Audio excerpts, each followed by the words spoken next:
আপনারা দেখছেন কাটরা মসজিদ। নির্মাণকাল 1723 থেকে 1724 খ্রিস্টাব্দ। রাজত্ব নবাব মুর্শিদ কুলি খান। স্থপতি মোরাদ ফরাশ। স্থান রাজধানী শহর মুর্শিদাবাদ।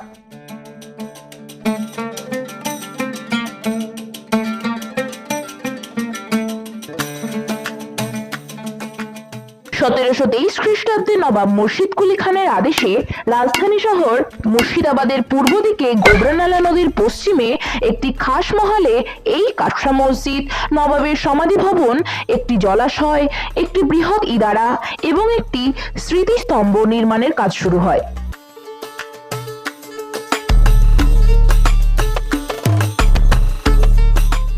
বর্তমানে মসজিদের এই দিকে প্রধান প্রবেশপথ হলেও বাস্তবে এই দিকটি মসজিদের পেছনের দিক। অতীতে এর ঠিক বিপরীত অর্থাৎ পূর্ব দিকই ছিল মসজিদের সম্মুখভাগ।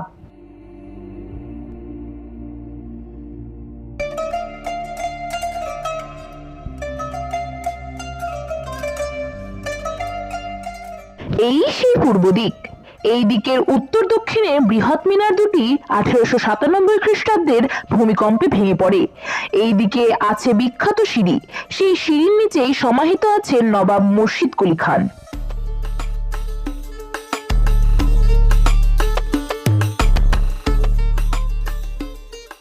দেখুন সেই বিখ্যাত সিঁড়ি এবং 5টি খিলানযুক্ত পূর্ব দিকের প্রধান প্রবেশদ্বার।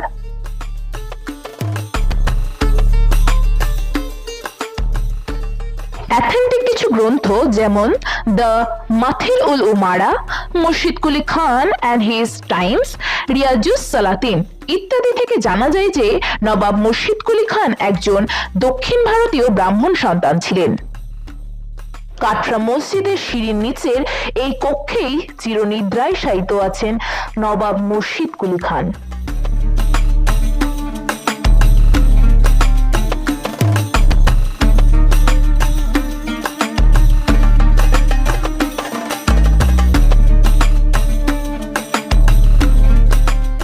পূর্ব দিকের 5 খিলানযুক্ত প্রধান প্রবেশদ্বার দিয়ে প্রবেশ করেই একটি খোলা চত্বর লক্ষ্য করবেন।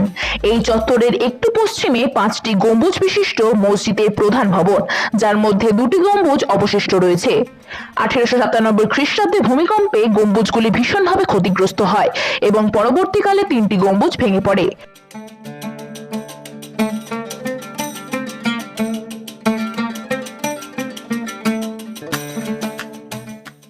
সময়ের ধারায় যেন সবই ক্ষয়ে ক্ষয়ে যায়, পূর্ণিমার রাতে যেন চাঁদ উকি দিয়ে যায়।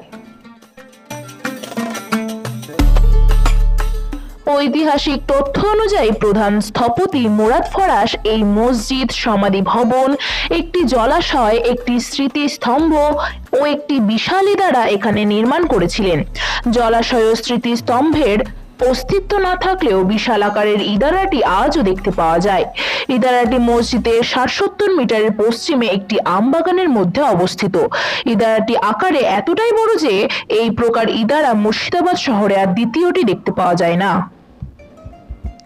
এই দেখুন কাটরা মসজিদের সেই বিশাল ইদারা। আকারে আয়তনে অনুমান করা যায় যে একটা সময় কি বিপুল সংখ্যক মানুষের পানীয় জলের চাহিদা সে পূরণ করত। আজকে সবই ইতিহাস।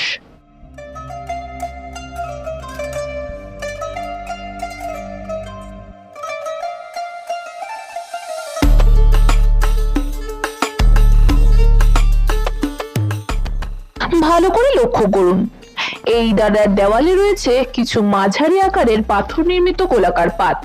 সম্ভবত একসময় এর ওপরই ইদারার ছাদটি অবস্থিত ছিল।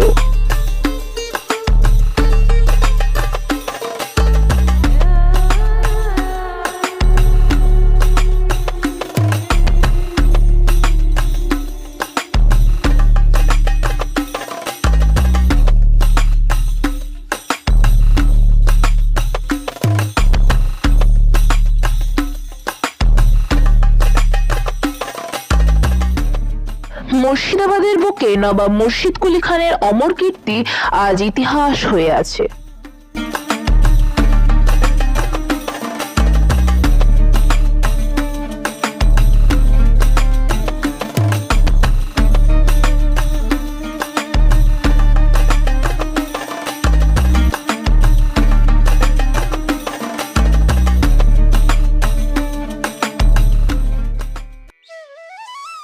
মসজিদ চত্বরের দক্ষিণের সীমারেখায় এই দক্ষিণমুখী ছোট শিব মন্দিরটি অবস্থিত। এই মন্দিরটি নবাব মুর্শিদ কুলি খান নির্মাণ করেছিলেন বলে যে প্রবাদ প্রচলিত আছে তা সঠিক নয়। কোনো ঐতিহাসিক দলিল বা তথ্য এই বিষয়ে নেই।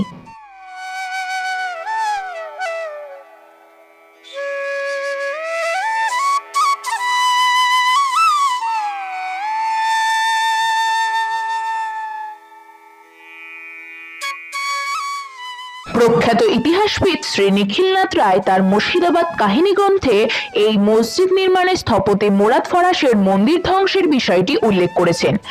উনি তথ্যসূত্র হিসেবে তারিখ এই বাংলা গ্রন্থের উল্লেখ করেছেন। সবশেষে বলা যায় যে বিষয়টি কিছুটা সত্য হলেও হতে পারে।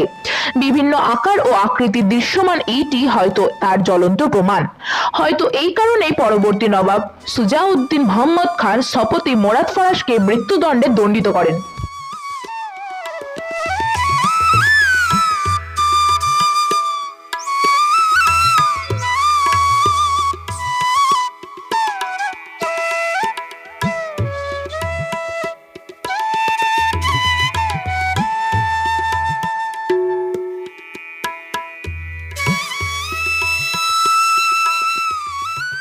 আপনারা দেখছেন সেই সকল টেরাকোটার কারুকার্য করা ইট যা এই স্থাপত্যে ইতস্তত ছড়িয়ে আছে।